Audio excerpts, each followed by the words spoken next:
Bienvenidos y bienvenidas, esto es Inteligencia Colectiva, mi nombre es Candela García Castro, acá a mi lado, ¿cómo estás? Hola Cande, ¿cómo estás? Blas ¿Cuál es tu nombre? Blas Vilaboa acá. Bueno, estamos acá en otra edición, otro viernes más. Tenemos para hablar de todo, la verdad es que fue una semana muy cargada en relación a todos los temas. Pasamos por el Día del Respeto a la Diversidad Cultural, vamos a hablar un poco de eso el fin de semana pasado. Ahora esta semana el Día de la Lealtad Peronista, el 17 de octubre, y revolución estudiantil en muchas de las universidades nacionales. Alrededor de 100 universidades tomadas, de 100 facultades tomadas hubo. La verdad que es una locura lo que está pasando en el país. Sí, primero que nada, bueno, yo te quería pedir, porque a mí no me sale todavía, lo estoy practicando, si querías compartir las redes del canal y todo eso. Sí, recuerden seguirnos en Inteligencia Colectiva TV en Instagram. Después todas las redes de Eva TV, Eva en vivo, en YouTube, en Instagram, en Twitter, en Facebook. ¿Tu Instagram, Cande, cómo es? Cande García Castro. ¿Tuyo? Blas Vilaboa-94. 94. No se olviden de 94. Sí, bien. Bueno, escuchá. Ahí la gente siempre va a saber qué edad tenés. Sí, obvio, es cuestión de ahora 25 de noviembre, espero que manden regalos. Que encima se cumple el aniversario de la muerte del Diego. El lunes este año. Oh. Este año cae el lunes, aburrido, pero bueno, en fin, algo haremos. Bien, bien. Escuchame, me estabas hablando recién de lo que sería la introducción del programa. Yo lo que quería aclarar era, normalmente nosotros trabajamos con cosas vinculadas a la tecnología, a la ciencia, utilizamos algunas o incorporamos algunos vocablos que están vinculados al lenguaje digital, Twitter, todo eso. Bueno, vamos a hablar un poco de lenguaje hoy. Sí, pero en realidad pensamos en hacer un programa más vinculado a la historia, dado el contexto semanal del 17 de octubre, el famoso Día de la Lealtad Peronista, y para eso vamos a contar con la presencia de un invitado de lujo para acompañarnos no solo en lo que respecta a la conmemoración, al recuerdo, a la efeméride del campo nacional y popular, creo que es una de las dos principales, el 17 de octubre, sino también para hablar un poquito de este debate que se está dando en las redes y que en realidad se viene llevando hace bastante tiempo, y que el peronismo tiene una posición tomada, si lo analizamos desde el punto de vista de lo que decía Perón, que después cambió con los últimos gobiernos peronistas y se le dio una vuelta de rosca. Sí, pero es un tema que está bueno para analizar, porque me pasa que creo que el debate está mal tomado, como pasa por ejemplo con los 70, cuando se analizan los 70 y este debate de qué pasó, y se utilizan un montón de conceptos que creo que nos llevan a perdernos un poco el análisis de todo eso.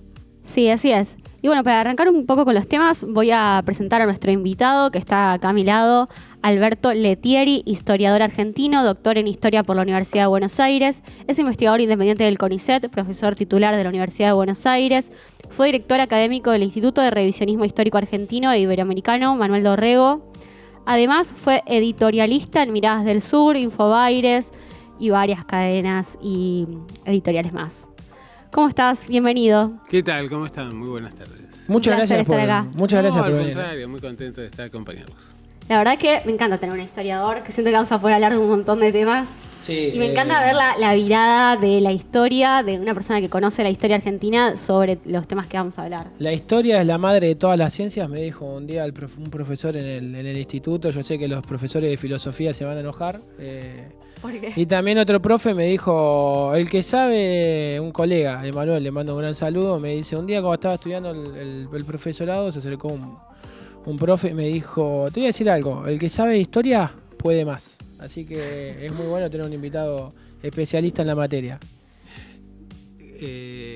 Coincido en que la historia seguramente debe ser la madre de todas las disciplinas y que las engloba en lo que tiene que ver en su perspectiva más amplia, que incluye el desarrollo, la intervinculación y demás.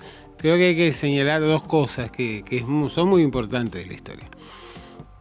Una tiene que ver con que la historia siempre es historia escrita desde el presente. Es decir, no hay ningún juicio definitivo sobre la historia, sino que nos vamos preguntando cuestiones que son relevantes para nuestro presente, interrogando al pasado, pero para tratar de actuar en relación a cómo transformar a la sociedad hacia el futuro. Por eso, a diferencia de lo que se cree, la historia no es una ciencia del pasado, sino que es una ciencia que de alguna manera y con inteligencia puede aplicarse para tratar de prever y de planificar el futuro, ¿no? Es decir, esta idea de la historia como maestra de la vida, magister vitae, como hablaban los romanos. La historia nos enseña, nos dice en situaciones más o menos parecidas qué caminos se tomaron y qué resultados hubieron. Si nosotros prescindimos de esto, llegamos a la Argentina actual, ¿no? Es decir, y la otra cuestión, la historia tiene un papel fundamental en la construcción del sentido común y de los relatos políticos. Muy interesante eso que decís. Y yo creo que este es un fundamento esencial para poder comprender, planificar, enamorar, vincular, seducir a las sociedades. Es muy importante construir esos relatos. Esos relatos necesariamente tienen que tener un anclaje histórico. Sean eternos los laureles que supimos conseguir, ¿verdad? Para construir ese relato, y en parte viene un poquito de lo que vamos a hablar, de lo que fue la génesis del peronismo. Así que nada, Cande, perdón. No, eso que decías de cómo la historia sirve para conquistar a la gente, para hablarle a la sociedad. Y un poco eso es el primer tema que vamos a hablar el 12 hablando de conquista, octubre. hablando Sí. de conquista, justo. Hablando de conquista. El 12 de octubre pasado se conmemoró el Día de Respeto por la Diversidad Cultural. Para mí, para el Gobierno Nacional, Día de la Raza. Ahí tenemos un videíto que compartió la Casa Rosada, donde vamos a escuchar un poco la visión que se dio de esto y el mensaje a la sociedad sobre este día en particular. El 12 de octubre de 1492, con la llegada de Cristóbal Colón a América, se abrió una nueva era de progreso y civilización en el Nuevo Mundo. Este hito histórico sin precedentes sentó las bases de la modernidad en América, marcando una influencia cultural, lingüística y económica que ha moldeado nuestra historia e identidad. Lejos de ser una simple expedición marítima, la llegada de Colón representó un cambio de paradigma global. Colón, como símbolo de la expansión y el progreso, nos recuerda la capacidad del ser humano para superar lo desconocido y buscar nuevas oportunidades para el desarrollo y la civilización. La civilización. Una cosita antes de pedirle la reflexión al invitado. Javier Milei siempre dijo que el liberalismo es el respeto irrestricto del proyecto de vida del prójimo, ¿verdad? Que es una cita de según él, el padre del liberalismo en Argentina, o el prócer del liberalismo, Venegas Lynch. Fíjense qué contradictorio todo esto, que te reivindican lo que fue el accionar de los españoles en América, españoles, ingleses, etcétera. Y ahí te das cuenta de que este gobierno está llenísimo de contradicciones, pero en todos lados, y acá está la consigna: el respeto irrestricto del proyecto de vida del prójimo, siempre y cuando ese proyecto coincida con mi proyecto. Si no coincide, entonces hay que destruirlo, que es lo que hicieron los europeos en América, ¿verdad? Nada, quería simplemente, a veces tenemos que catalogar un poquito, empezar a definir, porque es muy difícil de definir a este gobierno, pero hay que empezar a utilizar algunos conceptos. Yo empiezo hablando de contradicciones, creo que es el gobierno de las contradicciones. Está bien, para sumarle a eso, creo que también es el gobierno del negacionismo en general, ¿no?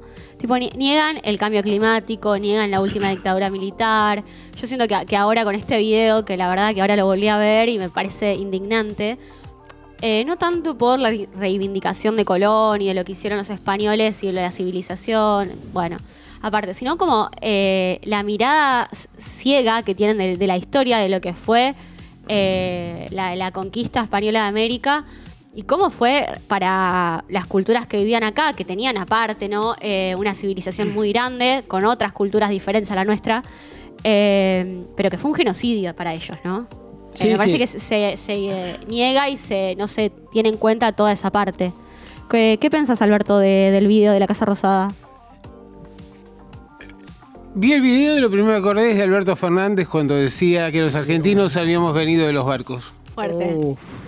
Mamá, que esa fue difícil de... Esa fue una de las que la viste cuando la ves, decís, Fuerte. che, Esto no termina bien. Porque claro, Esto es meme, hay esto es un meme. tema de eurocentrismo por el cual el liberalismo está dispuesto a respetar el proyecto de vida del otro mientras sea blanco.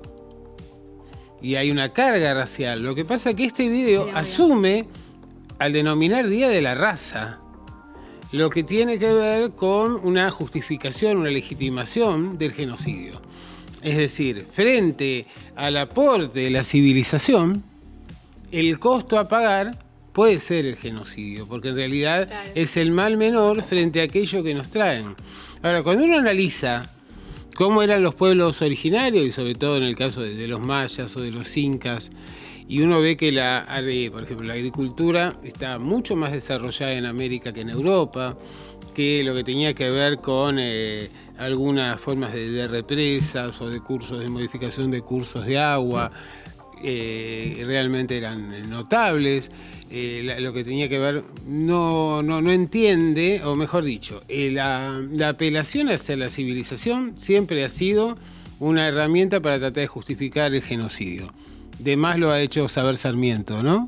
No ahorre sangre de gauchos. En realidad los gauchos, los paraguayos son animales bípedos, los judíos son, aves rapaces que no se integran a las comunidades y extraen su sangre y hasta la última gota de sudor. Los indios no son humanos, es decir, el negro ha nacido para la esclavitud. Es decir, hay una serie de estereotipos que marcan la supremacía cultural y racial y que por eso, en términos de lo que serían todas las tendencias positivistas y el darwinismo del siglo XIX, terminan llevando a justificar los genocidios. Y efectivamente, este video tiene una profundidad que es mayor, porque no solo, digamos, marca la condición colonial de nuestra América respecto de Europa, y también justifica la rapiña de nuestros recursos, la rapiña de nuestro trabajo, justamente ante lo que ha sido el aporte de la civilización. Y de hecho me parece que es muy interesante porque lo otro que hace, naturalmente, es negar los derechos de los pueblos originarios a los bienes que reclaman, en muchos casos muy legítimamente, porque efectivamente está superponiendo los intereses de las multinacionales que lo utilizan a Milei como instrumento. Sí, eso sí, ahora me acordaba también cuando Mauricio Macri le pidió perdón a los españoles. A los españoles, también, claro, por la independencia. Querido rey, le pido. Pero él va más rápido y más profundo. Es decir, muy acá fuerte. Directamente lo que se hace es reivindicar el genocidio y reivindicar la conquista a un punto claro.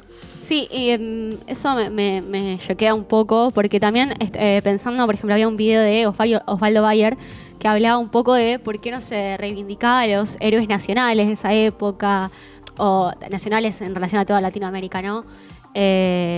Atahualpa Yupanqui y demás. Uh-huh. Y sí se reivindicaba a los conquistadores que llevaron a cabo un genocidio y exterminaron a los pueblos originarios. Y ahí te quería hacer una pregunta un poco en relación a lo que estabas hablando.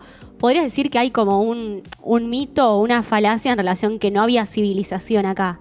Porque se habla mucho de esto, de hecho el video se basa en que nos trajeron la civilización. Claro, porque asocian la civilización con la civilización europea.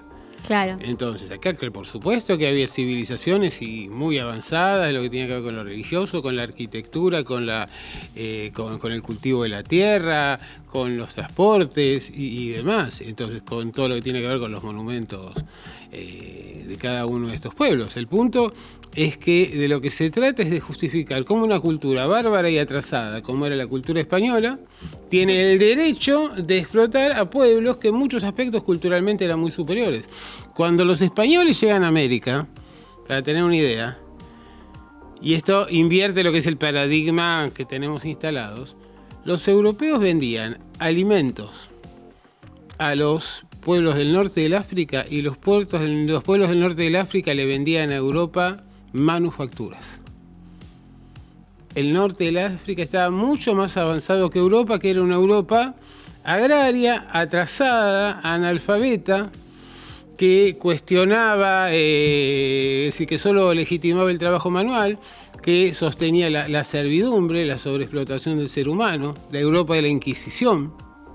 Esa era la Europa que vino a civilizarnos, y pretender que esa Europa tenía supremacía cultural respecto de los pueblos originarios sobre todo de los más avanzados, es un absurdo, pero tiene que ver con estos relatos históricos que se terminan instalando por aquello de que la historia la escriben los que ganan. La historia la escriben los que ganan, es cierto eso que decís. Lamentablemente preocupa que en 2024 tengamos un gobierno nacional que busque o que nos demuestre de una manera tan clara el carácter de colonia que supimos tener, y que creo que hoy estamos ya en una situación de coloniaje, pero totalmente implícito.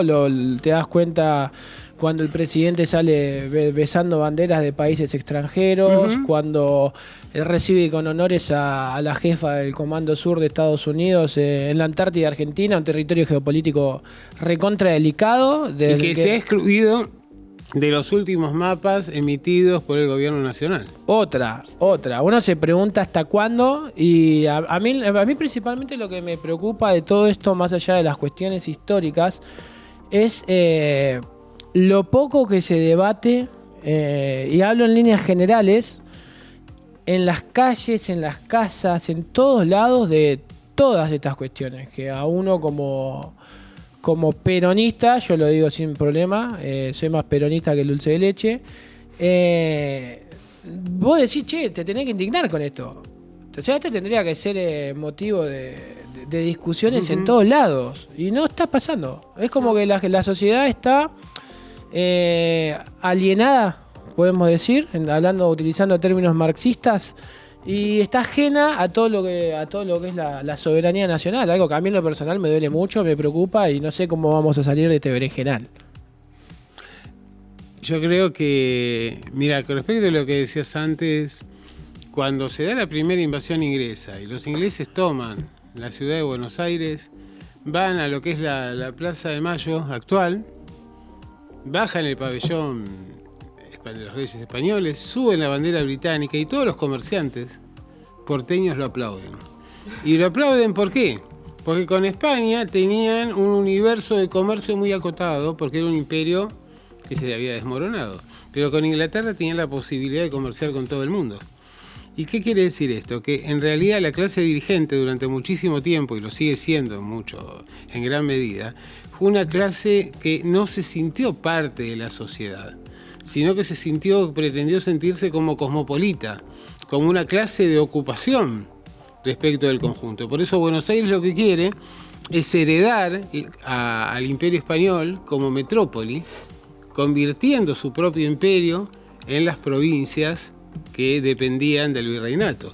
Entonces, a partir de ahí uno va viendo este porteñocentrismo, que es la herencia de aquel eurocentrismo, ¿no? Esta idea de España era bárbara, pero en realidad no sabemos por qué Buenos Aires terminó cayendo en América cuando tendría que haber estado del otro lado. Y a partir de ahí esta pretensión de querer asociarse, muy pueblerina, muy provincial, de querer vincularse con las élites a escala universal. El ejemplo más patético es el de Javier Milei, agarrando y tratando de robar cámara, hablando de Donald Trump, o de Elon Musk, o lo que fuera. O cuando se pone toda la estética. Es figuretti. No, es figuretti. Sí, y adopta la estética, por ejemplo, de Estados Unidos y de la Casa Blanca y todo el logo y cómo la escenografía. O sea, quiere importar hasta eso, ¿no? Sí, pero lamentablemente hay muchos que le hacen el juego pensando que si impostamos eso nos vamos a parecer un poquito más a esa sociedad. Yo no sé si me quiere parecer. No, el gran problema es que la gente cree que lo único que tiene o que hay que mirar de Estados Unidos son los salarios en dólares, cuando en realidad es una sociedad que está totalmente rota. Está rotísima en todos los sentidos. Se matan a tiros en las escuelas. A mí me dicen a veces algunos alumnos, profe, pero en Estados Unidos los profes ganan $3.000, $4.000. ¿Vos cuánto ganás?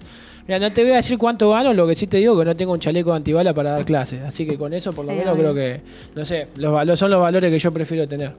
Bueno, ahora vamos a escuchar un videíto para entrar en otra temática que nos abarca esta semana, que es el Día de la Lealtad Peronista.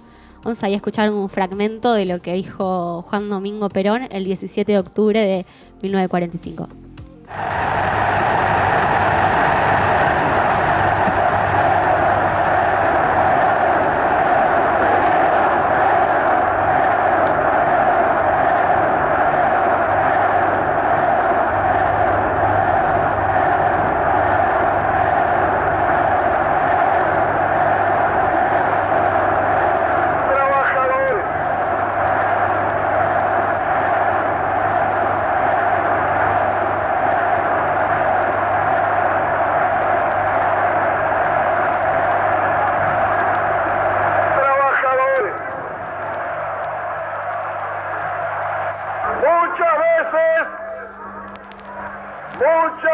veces he asistido a reuniones de trabajadores. Siempre he sentido una enorme satisfacción, pero desde hoy sentiré un verdadero orgullo de argentino, porque interpreto este movimiento colectivo como el renacimiento de una conciencia de los trabajadores. Una conciencia de los trabajadores que es lo único que puede hacer grande e inmortal la patria. Conciencia de los trabajadores. Me gusta este discurso y bueno, muchos de Perón que le habla directamente a la clase trabajadora, ¿viste? Eso a mí me sigue sorprendiendo porque no pasa mucho ahora. Digamos, los políticos, no solo en Argentina, en general, no le hablan a la clase trabajadora, a los trabajadores. Le hablan al pueblo, a la sociedad, o más en general. Hay una cuestión re compleja igual con hoy, no es por defender a nadie, pero hablarle a la clase trabajadora hoy quizás es mucho más complejo que antes, porque Sí, antes la clase trabajadora quizás estaba más vinculada con trabajador rural, trabajador industrial. Ahora tenés un mundo totalmente distinto y la clase trabajadora la tenés que dividir entre el trabajador registrado, el trabajador no registrado. Es un mundo mucho más complejo. Igual está claro quiénes son los trabajadores. Sí, está claro que hay una disociación Y entre la clase política en líneas generales y el sector trabajador. Eso explica un poco. Ahí hablabas un poquito de los peligros que encierra toda esta dinámica que estamos llevando. Yo creo que el peligro más grande, no sé si vas a coincidir, es llevar la sociedad a la anomia. Que es lo que más me preocupa porque es lo que veo en la calle. A ver, no sé si anomia. Sí creo que hay un proyecto concreto desde la clase dirigente en este momento de impulsar una especie de estado de naturaleza, de un sálvese quien pueda, en el cual el Estado se reduzca a su mínima expresión, y esto tiene que ver con la definición de políticas económicas y sobre todo el control de la represión. Y efectivamente, digamos, para la gran mayoría de los argentinos no va a quedar otra alternativa más que caer en formas de supervivencia asociadas con la violencia, e incluso para hacer valer sus derechos, que ante las constantes violaciones de las garantías constitucionales, seguramente vamos a encontrarnos con escenarios que son inéditos en términos de lo que hemos podido vivir. Incluso yo creo que van a ser mucho más violentos por la generalización que en los tiempos de la dictadura cívico-militar. Me preocupa mucho eso, pero también si nosotros tomamos ese video del 17 de octubre, en sí vemos, por un lado, una multitud que está totalmente organizada, pacífica, que reclama la reinstauración de su líder, pero fundamentalmente el otro lado, en la parte en la que concluye el video, la definición de Perón, una sociedad de trabajadores.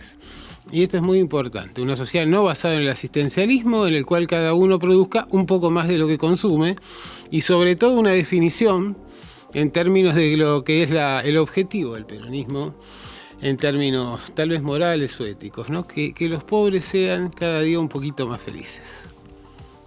Sí, ahí querés hacer un análisis general de qué pasó el 17 de octubre de 1945. En realidad tenemos al especialista que quiero bueno, que nos cuente un poquito más. ¿Qué pasó el 17 de octubre de 1945? Yo en realidad le iba a preguntar, dentro de lo que son las fechas importantes de la historia argentina, ¿qué marca el 17 de octubre del 45? Porque hay ciertas personas que te pueden responder, marca el principio del fin de la Argentina, y te muestran los gráficos del PBI de la Argentina comparado con el mundo. Y hay personas que te dicen es el comienzo de un proceso que en realidad había comenzado antes, pero bueno, tomamos el 17 de octubre, la génesis del peronismo, que diferencia a Argentina del resto de los países de Latinoamérica en términos de lo que conocemos como la justicia social, la movilidad social ascendente y todo eso. ¿Qué es el 17 de octubre del 45 en la historia argentina? Mira, la mejor definición me lo dio una vez un ministro chileno. Mira. Que me dijo, el peronismo le dio al plebeyo conciencia social de sus derechos. Hermoso. Y yo creo que efectivamente es eso. Me dice, mire usted, dice, ya acá en Chile Viene un mozo, agacha la cabeza, pregunta, ¿para lo que guste manda el señor? Yo voy en Buenos Aires y viene el mozo y me mira, bueno, a ver, dígame rápido porque estoy apurado, ¿no? Y me da a entender eso. Y yo acá en Chile tengo que representar un papel. Tengo que representar el papel del aristócrata en relación a las clases dominadas. Y yo voy a Buenos Aires y me siento libre. Y me siento libre porque interactúo con otras personas que también son libres. Claro. Porque en la Argentina del peronismo, el pobre accedió a la libertad, al respeto social, a la vivienda, a la salud, a la educación, a las vacaciones, al trabajo garantizado, en un contexto de desarrollo industrial realmente notable y donde efectivamente la justicia social, la comunidad organizada, la solidaridad juega un papel determinante. Cuando vos me decís, claro, sí, qué sé yo, empezó la decadencia argentina. Mentira. ¿Cuál era la grandeza argentina? Miremos los números, los indicadores de pobreza, de exclusión. La Argentina nunca fue una potencia de nada. Tuvo grandes ingresos con un nivel de desigualdad enorme y con una dirigencia que concretó aquello que quería en 1810, que era ser un protectorado, un cuasi protectorado británico. Perón impulsó la justicia social, la soberanía, la libertad, la justicia social, la igualdad económica.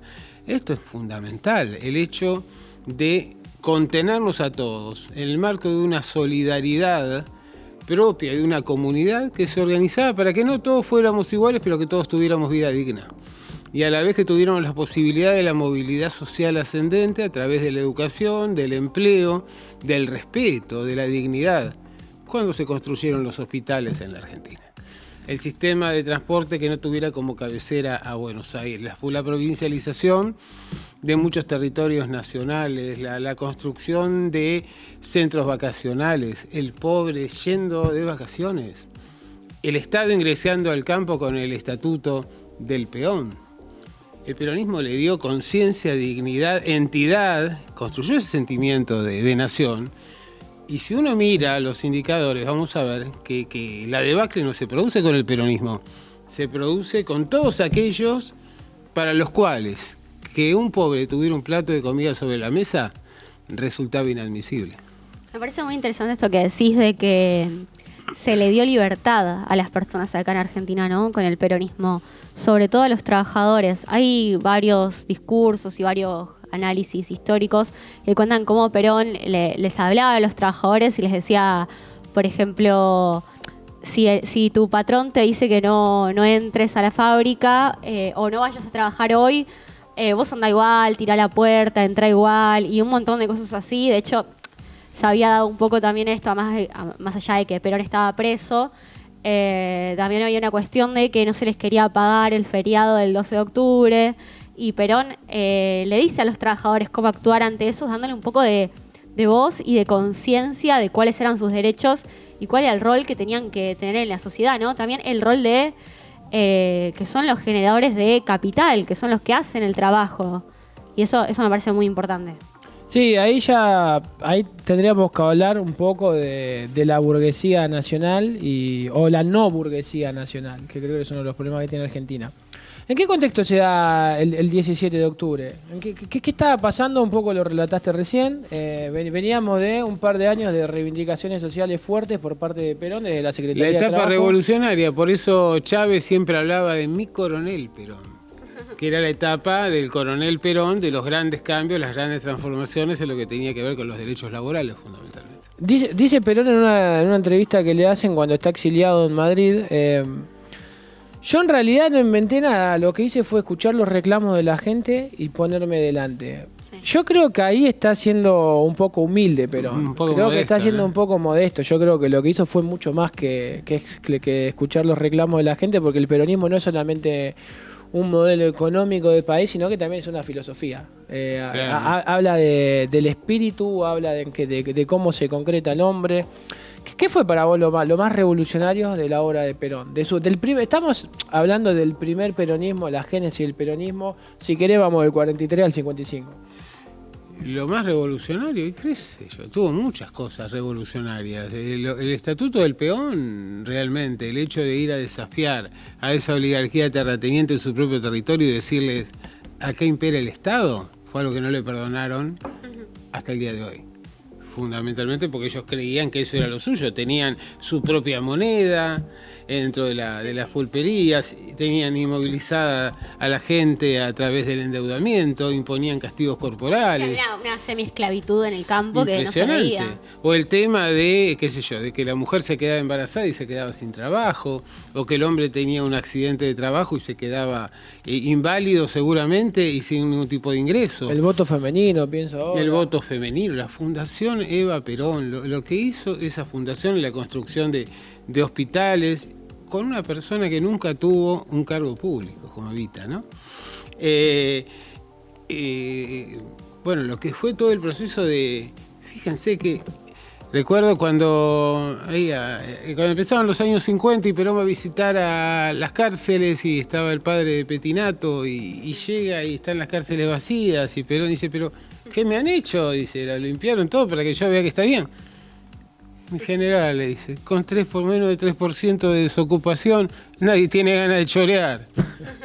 Bueno, ese es el punto. En el ámbito, yo estudio Derecho Penal, en el ámbito carcelario lo que hizo también fue revolucionario, digamos, las condiciones que habían, que igual las condiciones de encierro son realmente deshumanizantes, eran muchísimo peor antes, y había una situación de deshumanización, de tortura, de hacinamiento y de un trato hacia las personas que estaban privadas de su libertad, que con Petinato se hizo realmente reformas revolucionarias en ese ámbito. O los trenes sanitarios, los trenes de donde se enseñaban oficios, que alguien en cualquier lugar del país podía llegar a tener asistencia médica, que nunca había visto un médico, gracias a estos trenes que se trasladaban de manera móvil por todos lados. Lo que tiene que ver con la reivindicación, la protección, el cuidado de las madres solteras, por ejemplo, todo lo que se hacía a través de la Fundación Evita, dándoles un oficio, regalándoles una máquina de tejer o de coser, esa maravillosa que la ciudad de los niños, donde tenían el parlamento, donde tenían radio, donde tenían de alguna manera la posibilidad de empezar a integrarse a la cosa pública, los estudiantes, jóvenes, niños, adolescentes. Te pones a pensar en las cuestiones revolucionarias, la Constitución del 49, ¿no?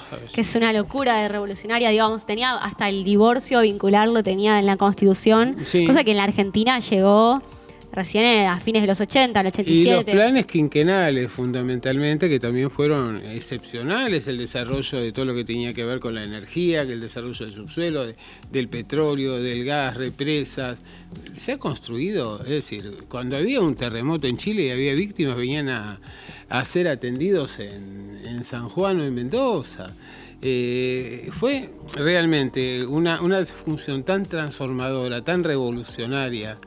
El tema de los trenes, que implicó la recuperación de la soberanía, porque en ese momento los trenes en manos de los británicos, ¿qué hacían? Te cobraban unas tarifas totalmente diferenciales de acuerdo a lo que ellos querían trasladar o no. Entonces, si vos querías trasladar un producto que era competitivo con lo del británico, te mataban con la tarifa. Si era algo para sacar al exterior, era súper barata. Y de hecho estaban regulando la economía a través de esto, o lo que ha sido el IAPI, en términos de, digamos, comprar, garantizar un precio de compra básico para los productores y luego venderlo en el exterior y así realimentar el impulso para el desarrollo de la industria. Meterse con la oligarquía, eso es lo que a mí a veces me llama la atención, porque siempre me hablan o últimamente me hablan de que hay que buscar fórmulas nuevas, recetas nuevas.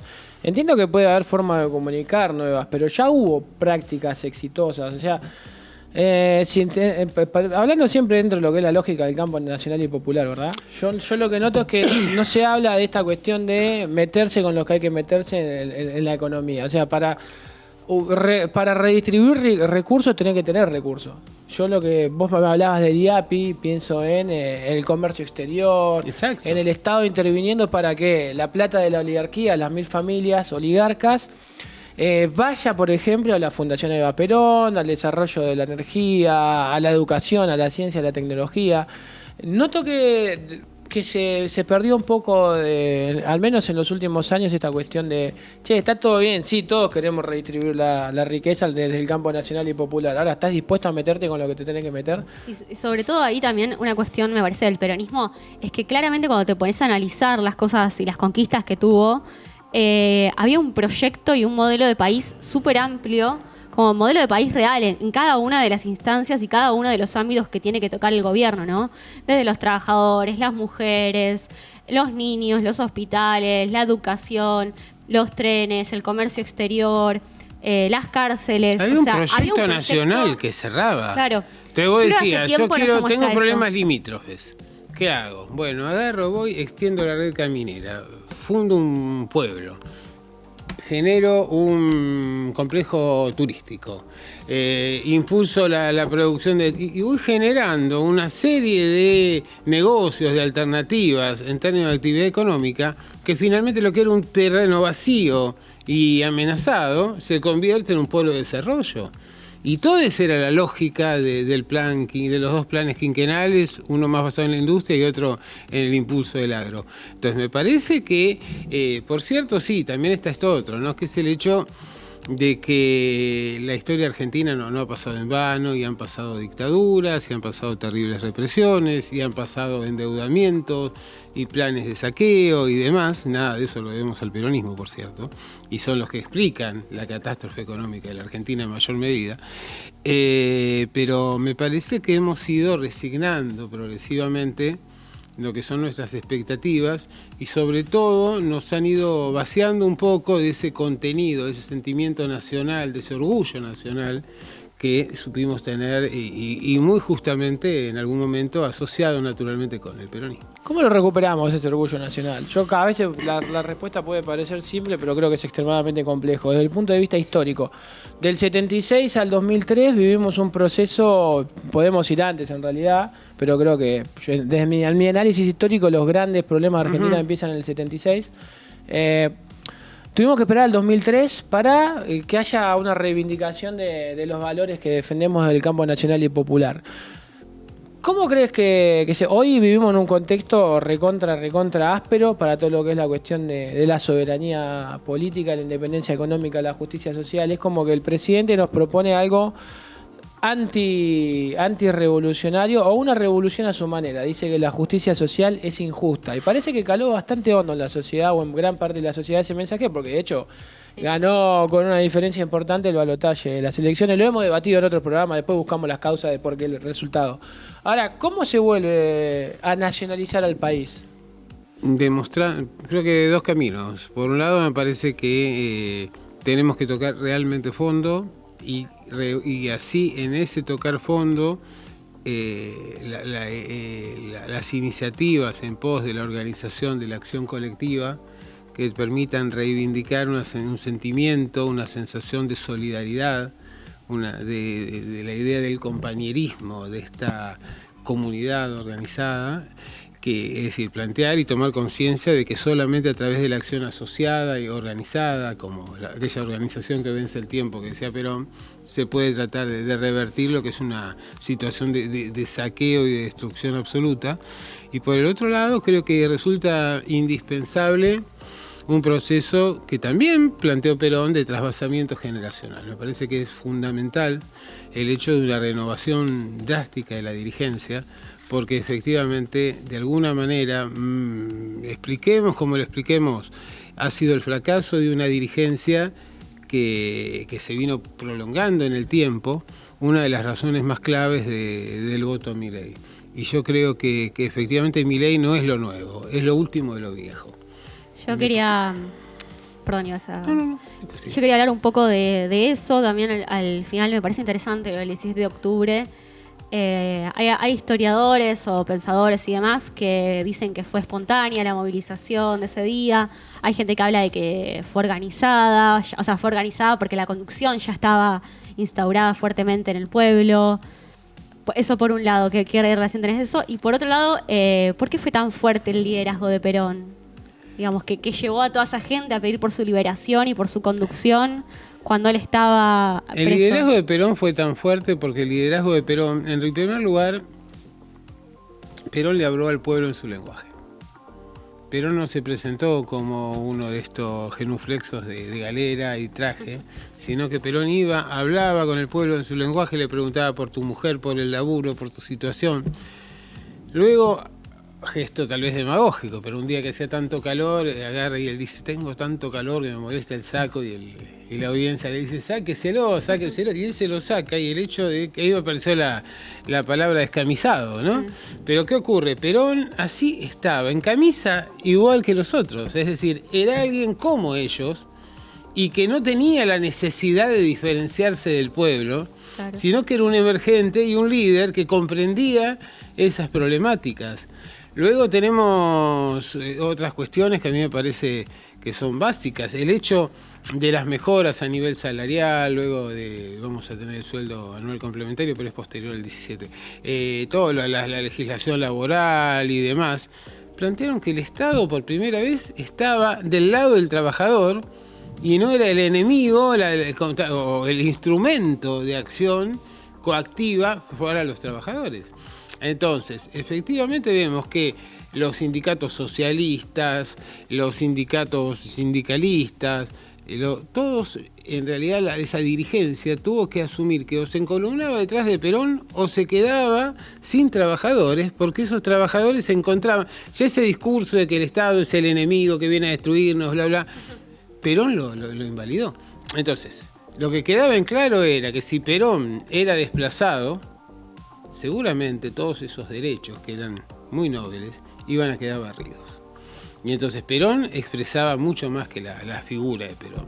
Expresaba un programa, expresaba un sentimiento, expresaba un afán de superación.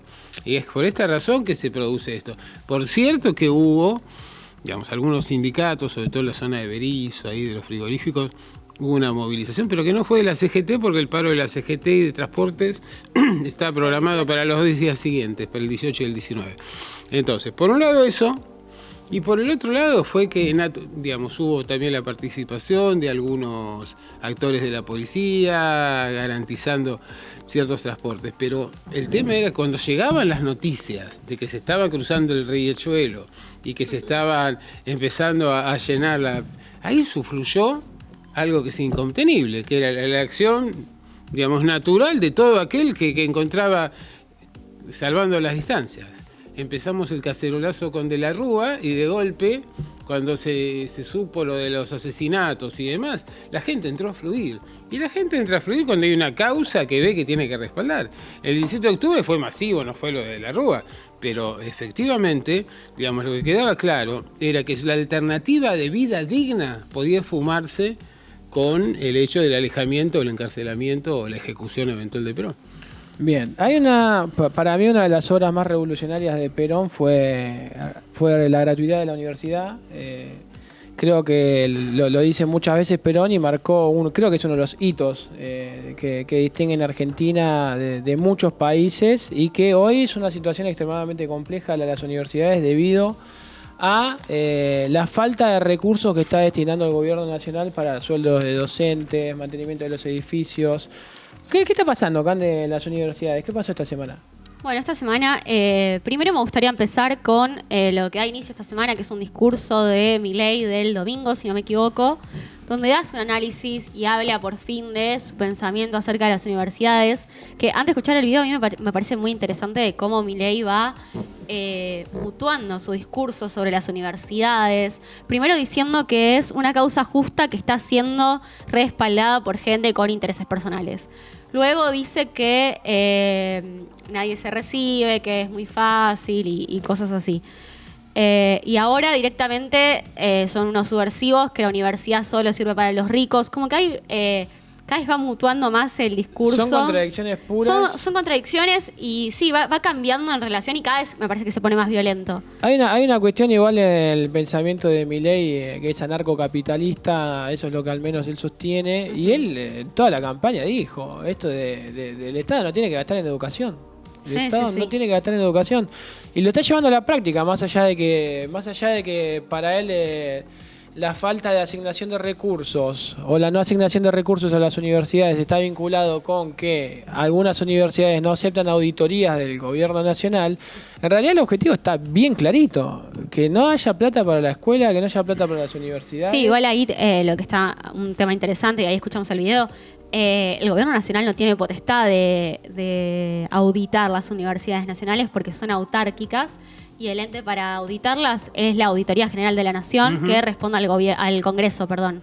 Y están siendo auditadas las universidades. Este año creo que están siendo auditadas 6 universidades nacionales. Acá Se auditan regularmente las universidades y todo lo otro de Milei, después lo hablaremos seguramente, pero tiene que ver un poco con la frustración personal de no haber podido darle la medida como para poder estudiar en la UBA, luego que de haber sido expulsado como ayudante en la UBA y también en la UADE por su incapacidad y por sus procederes violentos, y realmente además por lo que es un proyecto muy conservador que trata de destruir la movilidad social, limitando la educación a aquellos sectores que puedan pagarla. Y entonces, efectivamente, este es el modelo de un país bananero, en el cual una pequeña minoría puede ir a la universidad y el resto vive en medio de la ignorancia y de la exclusión social. Eso es como un incel, el máximo Totalmente, referente de los incel, como el Banco Central me echó porque estoy no pasé un psicotécnico, entonces le voy a prender fuego. Personal por como la UBA no me aceptó porque no me daba el nivel para estar en alguna cátedra, entonces vamos a desfinanciar a la UBA. Este es un incel, como las mujeres no me dan bola, entonces las odio. Una cosa, la verdad, que frustración es la palabra, resentimiento. Es frustración y resentimiento, pero es decir, no podemos limitar exclusivamente a estas carencias de Milei, sino que detrás de esto hay un proyecto mucho más amplio que se monta sobre las limitaciones, y las perversiones o los problemas psiquiátricos que puede tener este sujeto. De hecho, María Eugenia Vidal ya lo dijo hace un par de años, ¿no? Que los únicos que llegaban que los pobres no llegaban a la universidad, según ella. Ahí vamos a escuchar el Milei del Otra. No la atiendo ahora porque estamos cortos de tiempo, pero ya te iba a atender, María Eugenia, no me olvido. Totalmente falso eso que vos decís, porque alrededor del 70% de los estudiantes proceden de hogares por debajo de la línea de pobreza. Ya la vamos a atender a María Eugenia, pero bueno, hoy tiene un rol secundario en la política, pero le tengo una cuestión personal con ella. Ah, bueno. Tenemos ahí el videito. La verdad incómoda de la educación argentina es que la Universidad Pública Nacional hoy no le sirve a nadie más que a los hijos de la clase alta y los ricos y la clase media alta.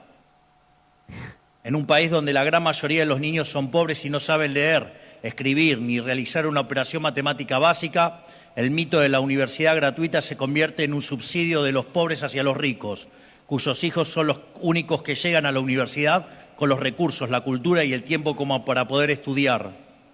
La universidad ha dejado de ser una herramienta de movilidad social para convertirse en un obstáculo para la misma. Cosas que dice que son básicamente mentiras, ¿no?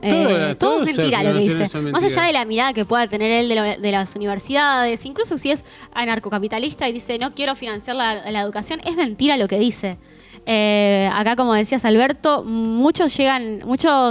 la universidad está llena de hijos de pobres, de la clase trabajadora. Universitarios y demás, pero además hay otra cosa. En realidad, no es que la universidad, a través de la universidad, los pobres subsidien a las clases medias y a los ricos. Lo hace el gobierno de Milei, por ejemplo, suprimiendo el impuesto a los bienes personales, por lo cual saca 4 puntos del PBI que hubieran sido determinantes en lo que tiene que ver con, por ejemplo, garantizar salarios dignos a los docentes universitarios y el tema de asistir a los jubilados. Entonces, estamos financiando a los ricos a través de la eliminación de impuestos, cuando simultáneamente se reinserta el impuesto a las ganancias, cuando permanentemente se va castigando al conjunto de la sociedad. Es claramente un modelo, un proyecto de concentración de la riqueza, exclusión social e inmovilismo social, ¿sí? Y que efectivamente tiene que ver con la idea de africanizar la Argentina y no de convertirla en esa nación pujante, en esa Argentina potencia que imaginaba Perón. Africanizar la Argentina creo que se refleja muy bien el objetivo del gobierno, ¿verdad? Y de hecho a veces cuando, no sé, tengo debates, charlas, me preguntan... mejor dicho, ¿cuáles son los países con mayor ausencia del Estado? Y los países africanos. Miren lo que son los países africanos. El Estado ahí prácticamente no existe. Son países lindos para vivir. Está bien, después estamos sacando de la ecuación todo lo que es el saqueo europeo, ¿verdad? No, obvio. Pero me parece que ahí esos países reflejan lo que es la ausencia del Estado y son los máximos exponentes del anarcocapitalismo, ¿verdad? Ahí no hay educación prácticamente. Yo dudo que sea anarcocapitalista. No, a mí me parece que esto sea anarcocapitalista. esta es otra cosa. Acá tenemos un Estado que está dirigiendo los recursos en beneficio de un sector concretamente y cada vez están más funciones. ¿Dónde quedó la dolarización? ¿Dónde quedó la eliminación del Banco Central? ¿Dónde quedó el hecho de que se cortaba un brazo si no iba antes de sancionar un nuevo impuesto? Nos llenamos de regulaciones nuevas. Sí, las regulaciones que hay, o sea, no puedes salir a la calle a protestar. Bueno. Porque te reprimen. ¿Dónde hay la libertad? Suprimido el espacio público. Por eso hay una cuestión. No, el manejo que hacen de lo que es la ciberseguridad, la ciberinteligencia. La verdad que estamos ante un Estado cada vez más presente. Más estalinista, lo que vemos en el manejo de la cotización del dólar. Sí, que es la antítesis de cualquier economía liberal. Claro, es la intervención total de la economía y aparte hablabas de la dolarización, vos para dolarizar tenés que tener un tipo de cambio más alto, así que estamos recontra lejos de lo que es la dolarización. Bueno, otra cosa en relación a lo que estamos hablando, Nicolás Márquez, el biógrafo de Milei, dijo también esta semana que no fue un error la noche de los bastones largos. Es decir, todo esto viene acompañado de una cuestión bastante reivindicatoria de las dictaduras, de la violencia institucional y de la represión de los estudiantes. Esta semana estuvieron, para continuar un poco el relato de lo que pasó esta semana, muchas universidades tomadas, una gran revolución estudiantil. Bueno, lo que pasó en Quilmes, que entraron ahí sectores parapoliciales con un pretendido alumno con gas pimienta, disparando gas pimienta en medio de una asamblea. ¿Quién tiene el gas pimienta? Bullrich. Sí. Entonces, ¿cómo llega el gas pimienta de Bullrich a estos grupos para agarrar e intervenir sobre una universidad pública? Sí, era una asamblea universitaria. Entraron estas personas que se dice que fueron enviadas por una concejala de Milei de Quilmes. ¿O qué pasó con Loan? ¿Recuerdan Loan? No se habla más de eso. ¿Qué pasó con Loan? No se habla más de Loan. No, digo yo, porque teníamos esa garantía de seguridad que lo tomaba esto, que lo tomaba la ministra, que... No, ¿De qué partido es el gobernador de Corrientes? Me olvidé. Del PRO, ¿no es? Sí, del PRO. Es radical. Está junto a lo que conocemos como Juntos, ¿es? Sí, Juntos. Sí, no sé si existe Juntos, pero... Sí existe a nivel de los gobernadores exclusivamente y... Bueno, pero que ahora a través de sus legisladores responden bastante en el Congreso. Naturalmente, claro que sí. Bueno, también tenemos ahí un video de Guillermo Francos, el jefe de gabinete, que también hace un análisis bastante polémico y cuestionable de lo que fueron las tomas de las universidades. Francos, el que no es casta, es lo nuevo en la política argentina. Sí. Escuchaba hablar en algunas notas que se hicieron a vecinos del lugar donde están tomadas las universidades. Y escuchaba gente con mucho criterio cuestionarlos a los chicos y decir, che, yo viví la década del 70, ¿no? Yo también la viví en la universidad. Y en la década del 70 también se tomaban universidades. Y se tomaban universidades y después se generaron movimientos que utilizaron la violencia para expresar sus posiciones, se convirtió en guerrilla subversiva y generó después la represión. Esos procesos son negativos. Yo creo que uno puede expresar una protesta, no digo que no, pero la tiene que expresar dentro de los carriles normales. ¿Qué son los carriles normales? Qué buena pregunta. Todo lo que dijo. ¿Los carriles normales es gobernar a través del veto? Claro. No, aparte, para Guillermo Francos, ¿le puedo hablar como le hablas vos? Guillermo Francos te va a atender Cande, dale. No, primero, ¿por qué escucha solamente a los vecinos que están alrededor de las universidades tomadas y no a los estudiantes que están reclamando ahí por el presupuesto de las universidades para tener un futuro mejor, para un país, para la educación que tienen día a día? Digo, ¿por qué no? Ya desde ahí me parece que arranca mal y no está, así tengo que hacer, y no está escuchando a los reclamos de los estudiantes universitarios. Está escuchando a los vecinos, porque en todas las asambleas en las que estuvimos participando estos días, yo nunca vi un vecino que se quejara. No, aparte inchequeable. Es más, los vecinos vienen a respaldar, porque en definitiva, sí, ya sea por las expensas, por los alquileres, por el transporte, por lo que es imposible sobrevivir, en realidad vienen a decir, sigan adelante, por lo menos visualizan el tema. Aparte, estos vecinos de Francos, yo no lo sería. Muy bien, Cande, atendiendo a Francos. Muy bien, y seguiremos acá, capaz que en un nuevo segmento. No, y aparte, digo, para los 70 había, bueno, y toda la época de la que habla, que tiene que ver con las dictaduras militares que había en esa época, ¿no? La gente reclamaba y tomaba las universidades porque no había libertad, porque había represión y porque había que reclamar derechos humanos básicos, digamos. Y se está comparando aparte, digamos, si él está hablando de guerrilleros terroristas o en lo que él encuadre esa violencia de los 70, comparando con las tomas de las universidades pacíficas que hubo a través de asambleas en las universidades al día de hoy. Me parece una comparación que no tiene... Pero de todas maneras, si los estudiantes, los docentes, la comunidad universitaria se expresa de este modo, es porque en realidad no se está cumpliendo con el sistema de pesos y contrapesos que dispone la República. Entonces, si el Congreso aprueba una ley y el gobierno lo veta y luego compra voluntades para garantizar el tercio para sostener el veto, ¿qué tienen? ¿Cuál sería la conducta que, según Francos, tendrían que seguir los estudiantes y la comunidad universitaria? ¿Dónde está la República, Franco? Bueno, tenemos que cortar por una cuestión de tiempos. Me gustaría quedarnos, creo que acá también, quedarnos hablando un rato más largo. Muchísimas gracias, Alberto, por participar del programa de hoy. La verdad que cuando miré ya digo, uy, una hora no puede ser, digo. Impresionante. Bueno, para despedirnos, Cande, ¿querés compartir nuevamente las redes? Recuerden seguirnos por nuestras redes sociales, Inteligencia Colectiva TV, en Instagram, Facebook, Twitter y YouTube, Eva en Vivo. Recuerden que salimos todos los viernes a las 23 horas por Eva TV. También pueden afiliarse a Eva y sumarse a la comunidad organizada entrando a www.evatv.com.ar. Bueno, llegamos al final del programa. Un placer, gracias a todos los que nos están escuchando. Gracias, Blas. Gracias, Cande. Gracias, Alberto. Nos vemos el próximo viernes. Bueno, muchas gracias. Hasta luego.